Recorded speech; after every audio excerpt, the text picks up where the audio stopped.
What is up, guys? Welcome back to Turbo's Garage, and today we're basically going to be going over everything how we set up the turbo kit on the Tahoe. So this should be a very generalized setup on how to set up the turbo kit for any vehicle that you basically have. And a lot of vehicles don't automatically have turbo kits available for them. So if you have your popular builds like Honda, B Series, K Series, Infinities, I guess 350Zs and such, GTRs and all that type of stuff. There's readily turbo kits available for those, but there's not really a turbo kit available for a Chevy Cavalier or things that shouldn't be turbo. So the fact is, we're gonna actually go over how we set up the turbo kit on ours, kind of some of the shortcomings of having a turbo kit rather than having a already built turbo kit, basically piecing ours together versus actually buying a turbo kit already assembled. And the main fact that I'm doing this video as well, and I'm getting this out because the transmission in the Tahoe is starting to really show its age. It has 220-something thousand miles on it. We basically beat on it every single day. It's a 4060. It's gonna blow. It's a ticking time bomb. So the fact is, I want to get this video out before the transmission blows in that. And since that's a 4060 and that transmission is blowing in my car, Trans Am has a 4060, and I know sooner or later that thing is gonna blow too. And I'm probably gonna swap some crazy in there. But I'd rather get this video out to basically walk you through the whole turbo setup and how to do it. And if you're on a budget, you should be able to kind of piece everything together and do it on your own. So let's see if we can get this video out. Now, before you actually go to turbo your vehicle, you really have to know how modern turbos work, and it kind of helps the process along the way. So really how modern turbos work is you actually have exhaust gases coming from the motor, coming out, and you usually pipe it towards the exhaust side of the turbocharger. So you should be able to see that right there. It's actually piped towards the turbo. Now what happens is that exhaust gas is flying at very fast speeds, and it spins up a turbine. The turbine actually has a shaft that connects to the compressor side of the turbocharger, and that actually sucks in air and compresses that air, and basically you pipe it to shoot back into the motor. So you'll see that pipe off of the turbo, the compressor side, going all the way down, connects to the other turbo, because since we have a twin turbo setup, and basically we pipe it all the way back to the front of the motor.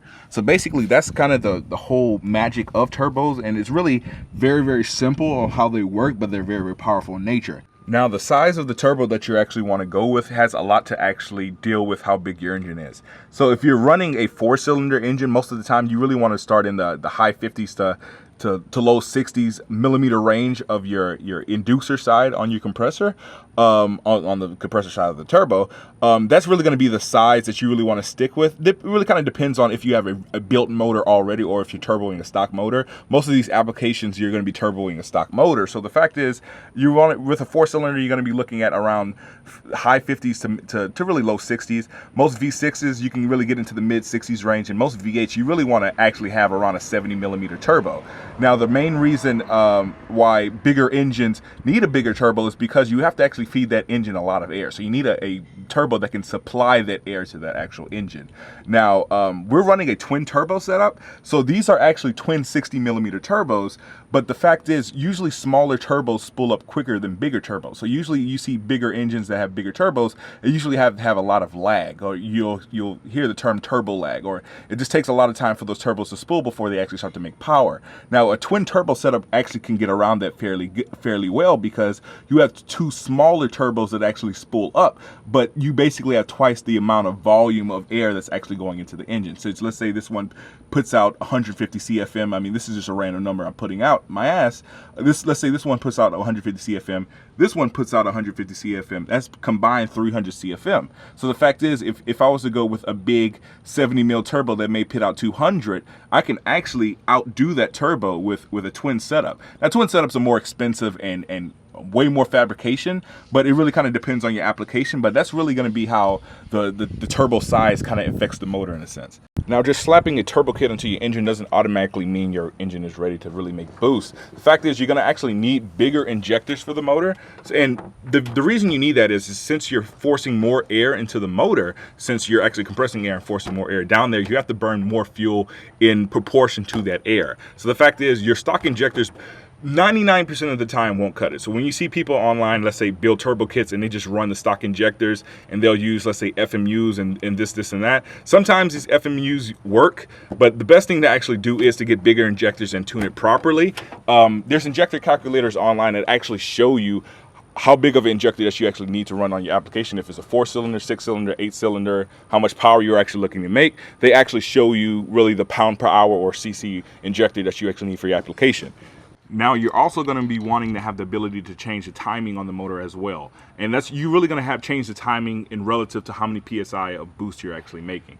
Now, most stock engines are going to be running a very, very advanced timing for the motor, and the reason they do that is because it adds power. It usually makes these engines with a lot of these emissions equipment and everything that's strapped onto them really be very, very efficient for what they are. Now, whenever you get a motor that's, let's say, factory, it's naturally aspirated, and you actually go to boost it, you're gonna have to change the timing on the motor, because really, whenever you start to boost the motor and really have a large amount of cylinder pressures that happen because you're boosting it and you're adding fuel to it, as that piston is coming up, really that pressure is getting so great that it wants to push the piston back down.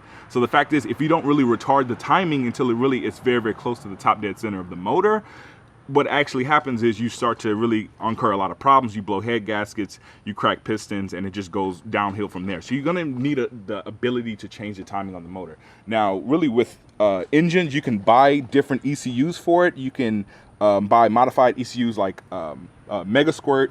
You can modify the factory PCM, or you can go the shortcut of basically getting a piggyback system. So what basically the piggyback systems do, just like this AEM fuel ignition controller, it reads the signals from the actual original PCM, and basically it modifies those signals as they go to the engine. So if this says 20% fuel, for example, this will modify it to 30% if it's reading 5 PSI a boost or so. So this is just a simple kind of analogy, but that's basically what they actually do. So it's a very, very good tool to really not blow your motor and kind of control everything. So as I'm adding fuel to the motor, once the engine is making boost, I want to add more fuel to it in relative to how many PSI it is. And at the same time, as the engine is making boost, I want to retard timing as well. This can control everything. Now, most setups, especially if you're going like a LS setup or so, get really one of those LS PCMs and go with like HP tuners or one of those, usually those high-end type of things like that. If you're turboing a Miata or a Civic, go really with something like a Mega Squirt or like a AEM FIC. These work very, very well for those applications. But that's basically how we kind of control all the ignition and fuel to the motor. So it's very, very simple, and you basically, it gives you the ability to tune it as well. All you really have to do is plug in a computer to this, and you can read all your fuel trims, your RPMs. You can have boost cut. So if the engine makes too much boost, you can actually cut the injectors from the motor, so the engine will actually die, so you don't really overboost the motor and blow it up. I mean, there's a lot of safety regards and safety measures built into those FICs. In addition to that, you're going to be looking to actually get a fuel pressure regulator. And that basically just regulates the fuel pressure with different characteristics. Now, the fact is, you're going to be looking for a fuel pressure regulator that actually is boost reference. So you'll hear a boost reference FPR, as they call it. And basically what happens is it basically modifies the fuel pressure to the motor in correlation to how many PSI of boost is actually going to the motor. So as this motor is making boost, it's actually going to up the fuel pressure. Now, the reason it does that is because in this intake manifold, you have the injectors there. So the injectors are basically stuffed into the intake manifold. Now, the intake manifold under boost is going to be boosted, and there's going to be pressure pushing against the injector. So the injectors is pushing 60 PSI, and let's say the manifold has 10 PSI, really only 50 PSI is actually getting into the manifold. So the fact is, you can actually modify the fuel pressure with the boost reference FPR, and it will actually shoot more fuel pressure into the injectors to actually compensate for that. If you have 30 PSI shooting into the injectors and 30 PSI into the actual intake manifold,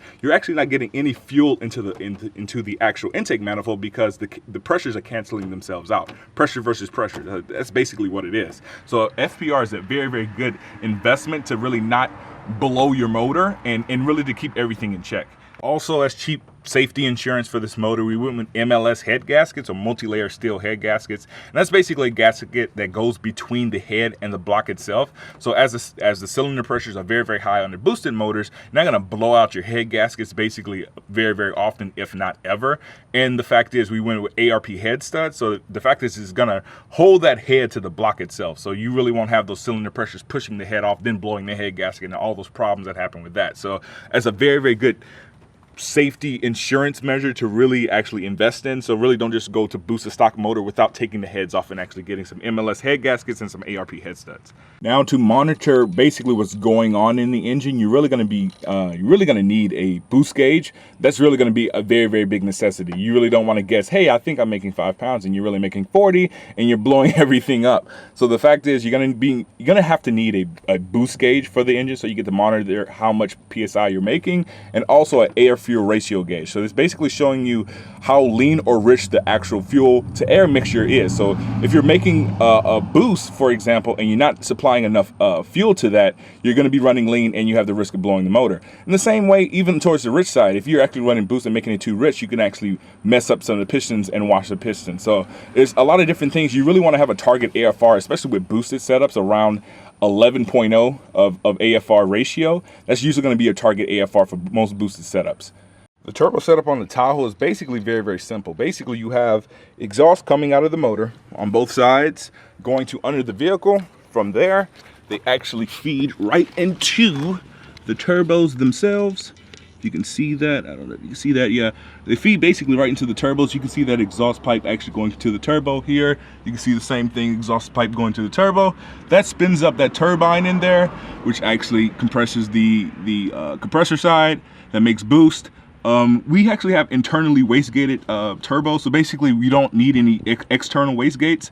If you're running non-wastegated turbos, you're basically going to need a wastegate before the turbo itself, and that basically regulates all the exhaust pressure that goes through the turbo, so you don't overspin it and blow it up. Now from there, they actually are piped in tandem. Since it's a twin setup, you can see that, and they come out from here. We have this long ass pipe that goes all the way into the driver's side wheel well from the bottom under there. Now from here, that pipe comes up. We still have our MAF sensor connected. Now when we have it disconnected, it started to make the engine act very, very crazy. We couldn't start it sometimes. The engine will go into some weird limp mode. So we connected back in, everything worked perfectly fine. I don't know what that is. A lot of people don't know, and we've just been having that problem. So we basically connected back. We just clamp the signal that go to that. So basically, as the engine makes boost, it doesn't make the signal go all crazy and back and forth and start to mess with the fueling of the motor. So the fact is, we had to clamp the signal. So it just shows a very, very single readout. You can do that on these AM FICs, is clamping signals and such. But from there coming up, you actually have to pit a blow-off valve on your turbo kit if you build yourself one. Now this goes before the throttle body of the engine. Now what a blow-off valve actually does is as you're making boost, and let's say this throttle blade is all the way open, so you're making boost and the engine is just eating up all the power and just basically roaring and stuff. From there, whenever you close the throttle valve, let's say you get off of the throttle, this throttle blade is actually going to be closed in a sense. So it's not going to be open like that. It's actually going to be closed. So this basically blocks all that extra air to go into the engine, so that those turbos are still spooling up making boost. But now that this throttle blade is closed, where does the air actually goes? Now the air is actually going to go through the path of least resistance. So basically what that means is it's going to go back into the turbo itself. Now that has a lot of problems to do with compressor surge, and you can actually mess up your turbo. So what a blow-off valve does is whenever it senses a lot of that boost pressure, you have one of these vacuum lines that actually reads that, is basically going to vent all that extra pressure out of there so you don't mess up your turbos. Now it's going to make a cool sound. Sometimes it just go whoosh, a little whooshing sound, or sometimes you'll see these ones that look like a horn and they'll make a funny noise like all that type of crazy stuff. So it just really kind of depends, but a blow-off valve is really necessity for these engines. Now under the vehicle, you saw a lot of those oil lines that went under there. That's for that's really for the scavenge pumps, and that's really to feed the turbos with oil. The turbos are going to need oil. That's really going to basically be a given. Now the fact is, if you're running rear-mounted turbos like we're running, you're going to actually need a scavenge pump to actually pump oil to them and pump oil out of them. Now if you're running a front mount, you won't actually need that. You're just basically running a pressurized oil line to the turbo and basically just have a return that goes right back to the oil pan or something like that. But basically that's exactly what our setup is. It's really nothing super special. It was relatively cheap. Our setup is around $2,000 just because we actually went with name brand turbos. We don't actually have eBay turbos or CX Racing turbos. We actually have Garrett turbos. They actually come from a Power Stroke diesel, and we have 2 of those. And the fact is, we actually had to modify the original engine. So we have actually a performance intake on here, throttle bodies, elbows, headers, a lot of different stuff that we actually had to do. The FPR, the ECU itself. So and MLS head gaskets, ARP studs, all this stuff kind of adds up. So when you see on YouTube $150 turbo kits, like Haggard Garage has that, it's very, very cool to actually do that, and it's fun projects, but in the reliability sense, they really don't last. If you really see that same old Miata that they had on Haggard Garage, it has already gone through 3 motors. So the fact is, without tuning and having this extra stuff like ECUs and bigger injectors and changing the timing, you will blow your motor. So the fact is, it doesn't have to be rocket science. We beat on this thing every single day, and it just eats it.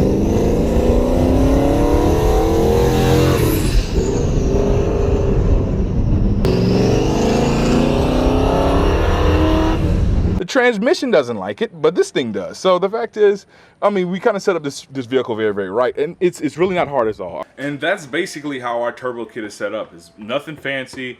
Everything is either eBay bought turbos. They're not eBay brand. I mean, they're Garrett GTP 38Rs, but everything's either bought off of eBay piping, On3 Performance blow-off valve, that's eBay quality. Also, tuning these engines, you will need some form of experience, or you can actually learn. I recommend watching Sloppy Mechanics. They have a lot of different videos on basically how to tune your own engine, especially if you're boosting any type of LS motor or this and that. They actually have a lot of videos that actually walk you through stuff, and I've learned a lot of stuff on there. So the fact is, even on the tuning side, you may think, hey, I may not know what I'm doing, but you can actually learn.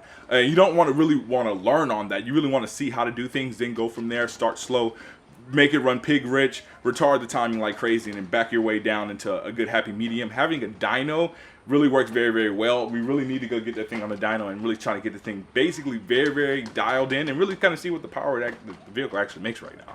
So that's basically going to be future plans. But if you like this video, I mean, I'll do more on just, I guess, small little technical helps and stuff like that. It's really no big deal at all. That's Turbo's Garage. I mean, we're going to be racing these vehicles soon, so I know in the comments somebody's gonna talk about that. Most likely the next video is gonna be us racing this, because we don't have anything else to do.